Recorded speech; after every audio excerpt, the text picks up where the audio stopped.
Hello, JPU family. Welcome to another episode. Guys, if you are new to this channel, welcome. Please subscribe. Returning subscribers, welcome back. Guys, ever since the Prime Minister of Jamaica won the general election, there's been this pressure on him to reach out, to contact Mark Golding, the opposition leader of Jamaica. Why is there so much pressure on the Prime Minister to do that? Normally in an election, the person who loses the election has an obligation to reach out and congratulate the winner, and then we take it from there. I saw an editorial this morning in the Jamaica Observer, and it says what a simple phone call from Prime Minister to opposition leader can do. And it starts out like this: the male ego and the hormone testosterone. This is clearly an attack on the Prime Minister Andrew Holness, accusing him of being egotistical in not reaching out to the opposition leader. Guys, let's be real. After 5 long years of hearing Mark Golding tell the world that Prime Minister Andrew Holness is corrupt, that he stole money, stole Usain Bolt's money, that he had 28 bank accounts, that he should not be running another term, does Andrew Holness really owes Mark Golding a phone call?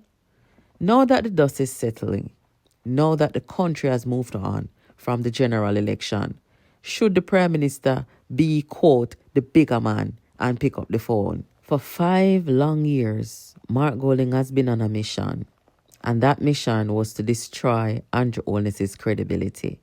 We're talking about public statements, guys, social media posts by their bloggers, and fiery speeches accusing Prime Minister Andrew Holness of corruption, of hidden accounts, and of stealing taxpayers' money.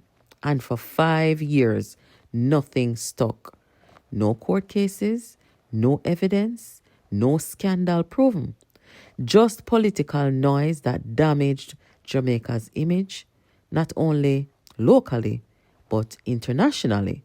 It did, believe it or not, to an extent, in the region and internationally. You have the opposition leader going on this crusade, this campaign to do this, thinking he's only injuring the Prime Minister's reputation. So now, when people talk about unity and moving forward, I have to ask, how do you call for unity after you spent years trying to ruin a man's name? Imagine someone spent 5 years calling you corrupt. Imagine your children hearing that you stole money. Imagine your wife, your friends, your colleagues, all being questioned about your integrity. Then one day, after all of that, the same person says, hey, let's move forward, man. Tell me the truth, guys. Would you want to answer that call? Because this isn't about pride. It's about respect. You can't accuse a man or a woman of criminal activities for years and then expect him to forget overnight. Even leaders have emotions. Even leaders have memories, believe it or not. Now let's look at it from a political angle. Does Andrew Holness owe Mark Golding a call? No. Does Holness owe Jamaica leadership and unity? Yes. But here's the difference. Unity doesn't always come through a phone call. Sometimes leadership means staying focused on the nation's progress, not on personal reconciliation. Holness doesn't have to say, Mark, me forgive you. He can show leadership through performance, through governance, and through results.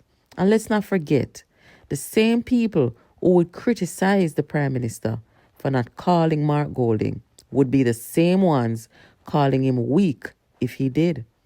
That's politics in Jamaica for you. You're wrong if you do, and you're wrong if you don't. Now here's the part people don't like to hear. Mark Golding owes the Jamaican people more than a call. He owes the Jamaican people clarity. Where did those accusations come from? Who verified the information? Who spread claims that were never proven? In politics, accountability can't be one-sided. You can't accuse, mislead, and then expect instant reconciliation when it suits you. If you want unity, start with honesty. Because for too long, political strategy in Jamaica has been about destroy him so I can look better. That's not leadership. That's ego dressed up as patriotism.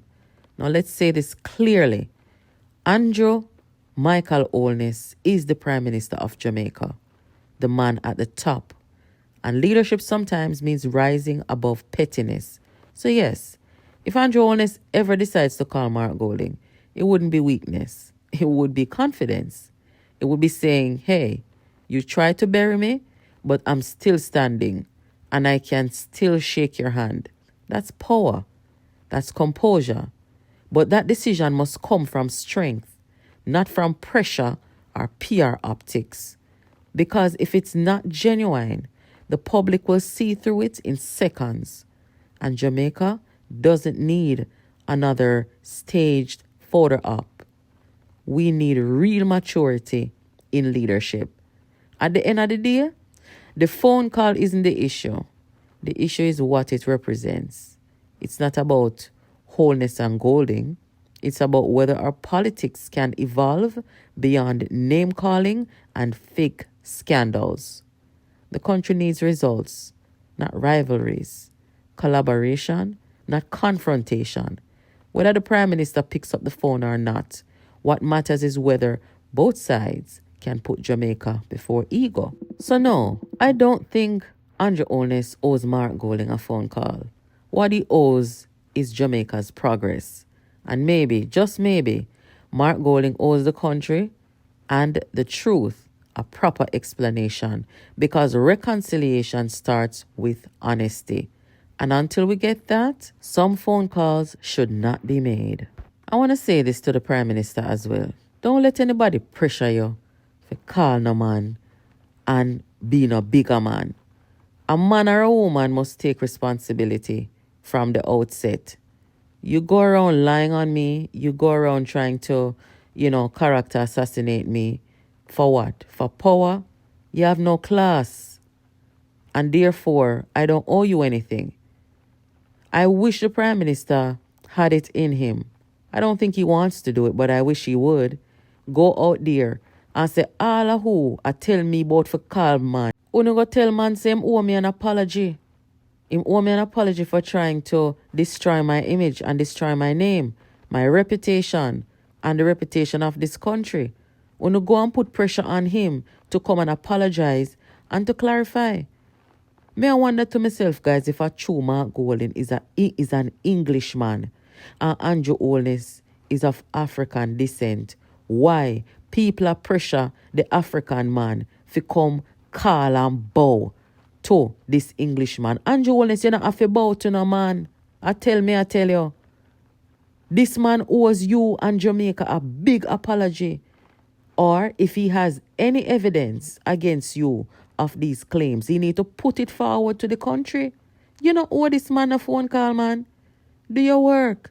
Mark Golding was rejected by the people despite all his attempts to destroy your reputation with lies. And he needs to remain rejected in my view. Go do the work of the opposition because you're getting paid to do it, and leave the Prime Minister alone. Let him do his job. Where else in the world could a man tell so much lie upon a next person and them not pick up a lawsuit or a couple lawsuits? The Prime Minister should sue you, but make phone call. These people need to be real. The person who wrote that article to the Jamaica Observer's editor, why don't you step out of the shadows and show us who you are? Let us see who you are. Because you have a nerve to come talk about testosterone. Eh? When you go pressure Mark Golding, man, and him are the problem. He was the problem to start with. He's the one who turned our politics into what it had become over this election cycle that we just passed. Dirty, rotten, nasty. We don't like it. We want to see election campaigns in Jamaica, not smear campaigns. We want to hear about the challenges of the day, the issues, where our country is going, where it's coming from. These are the things that we want to see. And that is the politics of Jamaica that we want to see in this modern day and age. Mark Golding need to take his dirty style of politics, him and Rise United and PNP, outdated, antiquated, wicked, evil style of politics from out of our country. We're dealing with civility. We're dealing with respect. This is the season where every bad blood in our politics must be eliminated. No bowing to people like Mark Golding and their style of politics.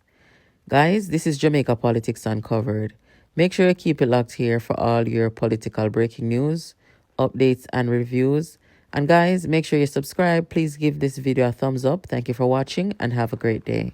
And we are saying good over evil, equal rights and justice for all, salvation, redemption, repatriation, restoration, liberation, emancipation, self-esteem, self-awareness, self-reliance, self-thought, self-control, respect, discipline, diligence, humility, tolerance. All pro-Jamaican say more fire. Thank you.